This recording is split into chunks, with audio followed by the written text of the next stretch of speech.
बिस्मिल्लाहिर्रहमानिर्रहीम। लाखों करोड़ों दुरूदो सलाम मोहम्मद मुस्तफ़ा सल्लल्लाहु अलैहि वसल्लम और आले मोहम्मद पर। मैं हूं उमर दराज गोंदल।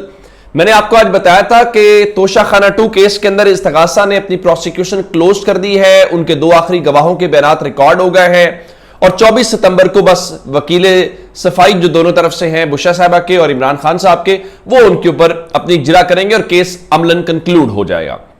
ये केस इसी हफ्ते में मुकम्मल होकर इमरान खान को सजा सुनाई जाएगी। और मैंने आपको बताया था कि इमरान खान की तीनों बहनों को आज इजाजत मिली मुलाकात के लिए और वो अंदर चली गई। और फिर जब वो जाती हैं तो फिर सख्त पैगाम भी आता है, बहुत सारी पॉलिसी इंस्ट्रक्शंस भी आती हैं।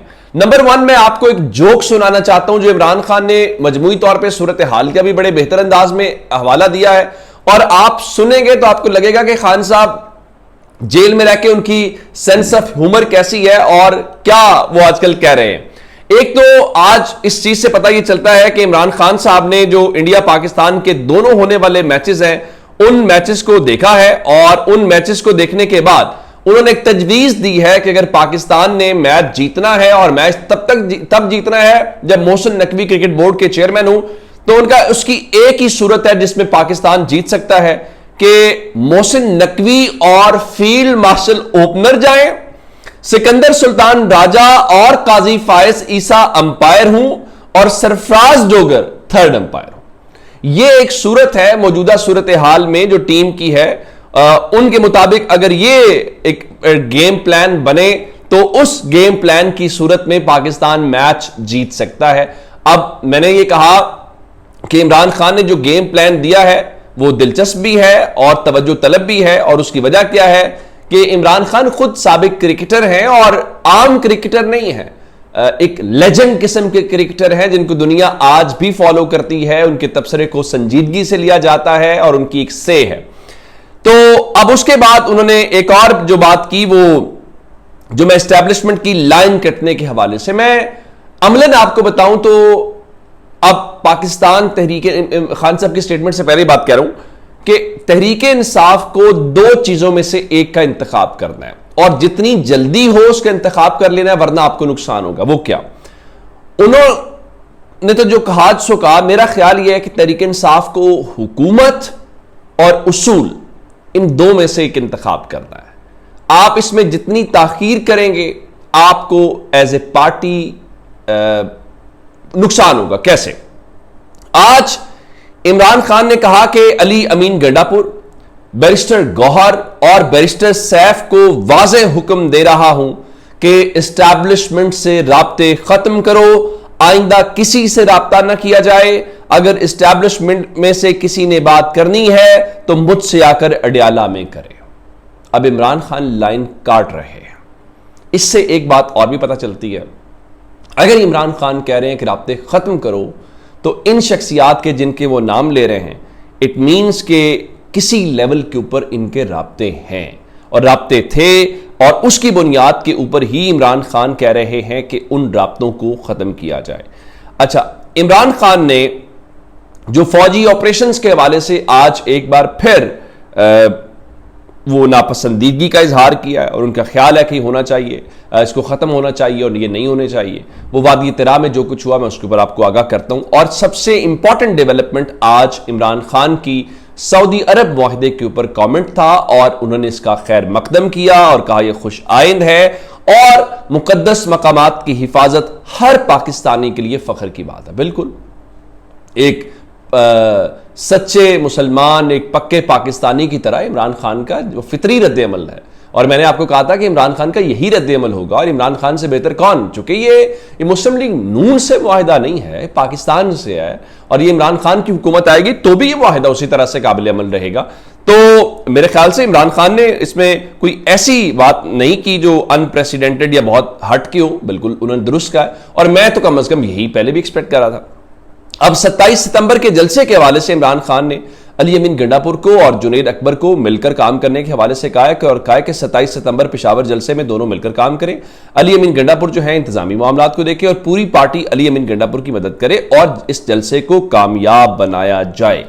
तो अब इस जलसे को लेकर आज फिर जो असद कैसर साहब है उन्होंने भी एक स्टेटमेंट जारी किया। उनका जी जो 27 सितंबर जलसे का उन्वान है वो है रिलीज इमरान खान, यानी इमरान खान को रिहा करो। और उनका इस जलसे का मकसद खैबर पख्तूनख्वा में ऑपरेशन को बंद कराना है। इमरान खान चाहे तो कल ही रिहा हो सकते हैं, इमरान खान 2-3 चीजें मान ले तो कल ही रिहा हो सकते हैं। इमरान खान आइन की बालादस्ती और कानून की हुक्मरानी चाहते हैं। इमरान खान सूबों के हुकूक की बात करते हैं। इमरान खान कहते हैं कि जिस सूबे या इलाके में कुदरती वसाइल हूं सबसे पहला हक उस पर उसी इलाके का है। अब ये सारी बातें जो कर रहे हैं, अब इसमें भी अगर आप देखें तो वो फौजी ऑपरेशन की बात कर रहे हैं, लेकिन तहरीक इंसाफ की हुकूमत का ये कहना है कि भाई हमारे सूबे में किसी किस्म का कोई फौजी ऑपरेशन नहीं हो रहा और ये सिर्फ और सिर्फ इंटेलिजेंस बेस्ड कार्रवाइयां हैं जो कि मुल्क के दीगर हिस्सों के अंदर भी हो रही हैं, तो इसमें कोई इजाफी इस किस्म की चीज़ नहीं है। अब मैं 45 मिनट वाली मुलाकात बताने के बाद जो वादी तिराह में सूरत हाल है, मैंने आपको सुबह बताया था कि वहाँ से खबरें अच्छी नहीं हैं, वहाँ पे जो लोगों के जज्बात हैं वो ठीक नहीं है। और इसमें अफसोसनाक बात यह है जो मैं आपको शुरू में कह रहा था कि तहरीक इंसाफ को हुकूमत और उसूल में से एक का फैसला करना है। तहरीक इंसाफ की हुकूमत की खैबर पख्तूनख्वा की इस वाक़े के ऊपर पोजीशन क्या है। एज ऑफ दिस मोमेंट जब मैं आपसे बात कर रहा हूं, खैबर पख्तूनख्वा हुकूमत की जानिब से कोई ऑफिशियल स्टेटमेंट नहीं है।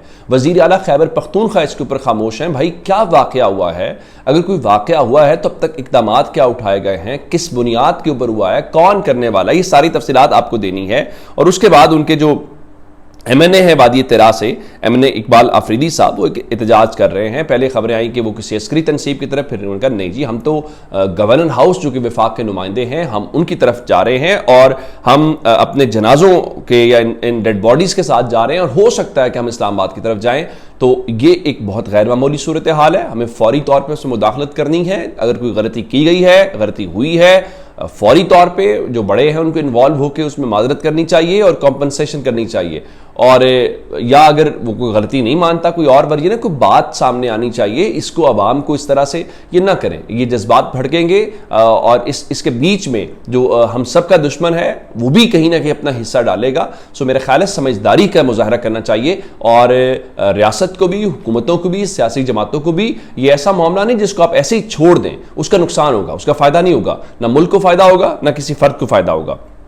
अच्छा, उसके साथ ही एक जो खबर अदालतों के हवाले से है, और मैं अदालतों के हवाले से बार बार कह रहा हूं कि देखें ये जो अदालतें हैं ये अब इनकी कमान जनाब जस्टिस शाहिया अफरीदी के पास नहीं है, इसकी कमान अदलिया के हवाले से के आज़म नज़ीर तारड़ साहब के हवाले से है। आप जानते हैं मैंने आपको पहले खबर दी थी कि 5 जजेस की जो आइनी दरखास्तें हैं उनके ऊपर एतराज़ात लगा के वापस कर दी गई है कि आपका कोई मफाद इसमें अवामी मफाद बताएं क्या है, और ज़ाती रंजिश सुप्रीम कोर्ट ने खुद ही कंक्लूड कर लिया कि ज़ाती रंजिश है। अब मुस्तफ़ा नवाज खोखर साहब ने एक पिटीशन दायर की थी और उन्होंने कहा था, जो उस वक्त मीटिंग मिनट्स आए थे जिसकी बुनियाद के ऊपर कहा गया था कि जो उस वक्त एक कमेटी ने फैसला किया था, जो प्रैक्टिस एंड प्रोसीजर कमेटी के तहत जो दो जजेस ने फैसला किया था कि इसको आप फुल कोर्ट के सामने मुकर्रर करें, तो आप जो है इसको फुल कोर्ट के सामने मुकर्रर करें। तो आज इल्ला माशाल्लाह जो उनकी दरख्वास्त है उसको भी इस हवाले से वापस कर दिया गया है और अब उस बारे में भी वही एतराज़ात हैं अवामी मफाद के आर्टिकल 184(3) के, और उस सारी बात को लेते हुए तो उनका जी ये इसमें भी जो प्रेयर या इस्तदा की गई है वो उसके ऊपर सवाल उठाते हुए उन्होंने इस दरख्वास्त को भी वापस कर दिया है। तो ज़ाहिर है जस्टिस शाहिया अफरीदी साहब के होते हुए जो 26वीं तरमीम के नतीजे में चीफ जस्टिस बने हैं, आपके ख्याल है वो 26वीं तरमीम को फुल कोर्ट के सामने लगा के उसको उड़वाने की कोशिश करेंगे? सवाल ही पैदा नहीं होता।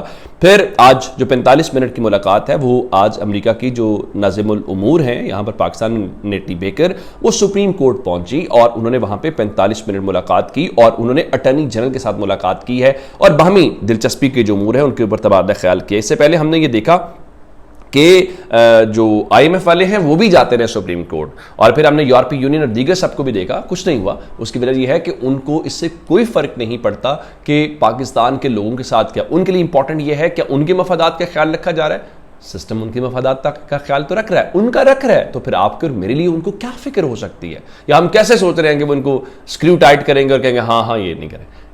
उनकी मफादात का तहफ़्फ़ुज़ होना चाहिए जो कि गालिबन किया जा रहा होगा। अपना बहुत सारा ख्याल रखिएगा। खुदा हाफिज़।